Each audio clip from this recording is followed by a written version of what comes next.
అడవిలో కుందేలు తాబేలు రెండు పరుగు పందెంలో పోటీ పెట్టుకున్నాయి. తాబేలు నెమ్మదిగా నడుస్తుంటే కుందేలు స్పీడ్గా పరుగెత్తి అయ్యో, తాబేలు ఇంకా చాలా వెనుకే ఉంది. కొంచెం రెస్ట్ తీసుకున్నా పర్వాలేదు. కుందేలు చెట్టు క్రింద నిద్రపోగానే తాబేలు నెమ్మదిగా ఆగకుండా కుందేలును దాటి ముందుకు వెళ్ళి తర్వాత కుందేలు లేచి చూసేసరికి తాబేలు కనిపించనిలేదు. అది ఇంకా రాలేదు అని సంతోషంతో పరుగులు తీసి దానికంటే ముందు తాబేలును చూసి షాక్ అయ్యింది. తాబేలు ముందు ఒక పెద్ద లోయ ఉండడం వల్ల అది ముందుకు వెళ్లలేకపోయింది.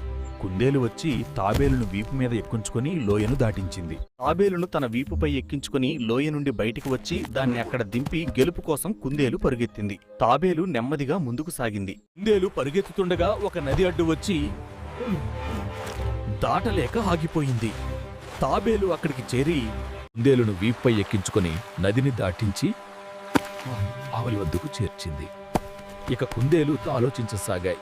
లోయ అడ్డు వచ్చినప్పుడు మరియు నది అడ్డు వచ్చినప్పుడు ఒకరికొకరం సహాయం చేసుకోవడం వల్ల ముందుకు సాగాం. కాబట్టి మన ఇద్దరిలో ఎవరూ గొప్ప కాదు, ఇద్దరం సమానమే అనుకొని అప్పటి నుండి స్నేహంగా అడవిలోని జంతువులు ఇద్దరినీ చూసి ఆశ్చర్యపోయాయి. ఇద్దరూ గెలిచారు అని చప్పట్లు కొట్టాయి. సహకారం ఉంటే ప్రతి ప్రయాణం విజయమే అని కుందేలు తాబేలు నిరూపించాయి.